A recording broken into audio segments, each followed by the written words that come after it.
have to say that when I did my TEDx talk for the SMU women, Yes, yes. I was going in, and it was on neuromarketing and how to personally increase your appeal and desirability. But I ended up like in these territories of things of different possibilities to talk about, because that topic in 10 minutes, you got to be really crystal clear. Right.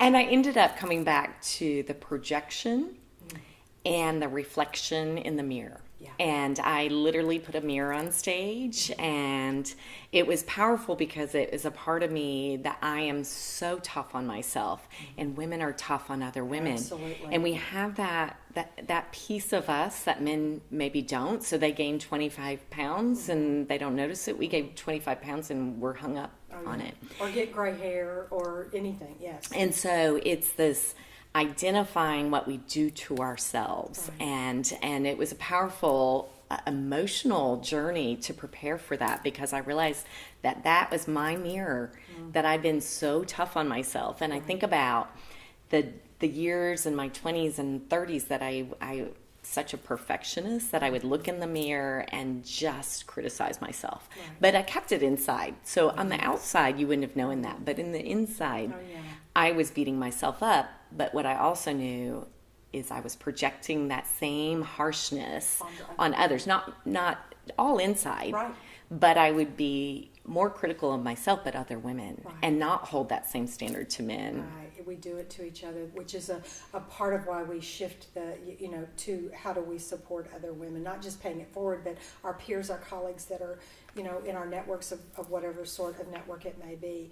But we are very harsh. We have two sessions that come to mind when you talk about that. We have women stand in front of the mirror for 3 minutes with two other women witnessing, and they have to describe themselves. And most of them say they've not looked at themselves in the mirror for 3 minutes because they can't stand it.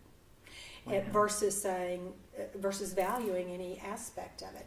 And so it's a part of one of the sessions where we talk about misogyny, which is the extreme hate and distrust of women.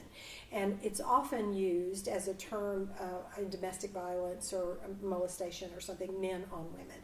We don't go there because that's a much more complicated topic than a leadership program can cover.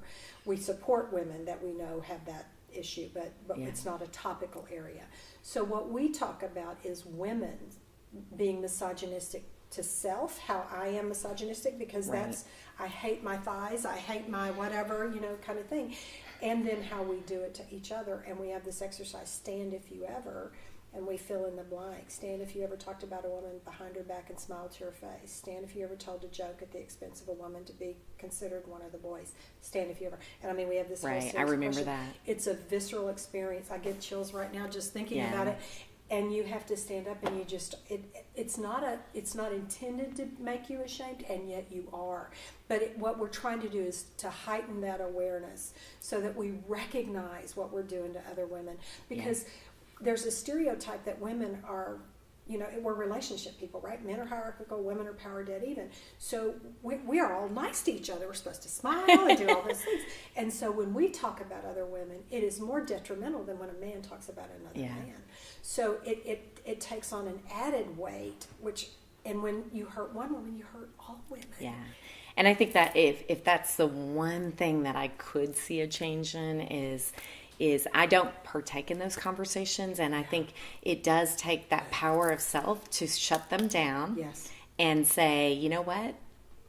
There's nothing that's going to come good out of this. And it's kept me out of a lot of PTA meetings and other kinds of meetings, but I choose not to participate. And I think that's what I love about this group, Diamonds in the Rough, is we're showing up as our authentic self with some skills and some desire to create a place. And we say, if you have to dress up to come to the meeting, you're probably at the wrong meeting. That's right. Because if we worked from home that day, this is how we come. That's right. And giving it's okay. We're not here to one-up each other. Right. We're here to support each other. And or to check out shoes, not for the purpose of saying I love your shoes, but I wonder if they're real or knockoffs, Exactly. Or the purse, or all of that kind of stuff. And shutting that down, but shutting it down at age 2.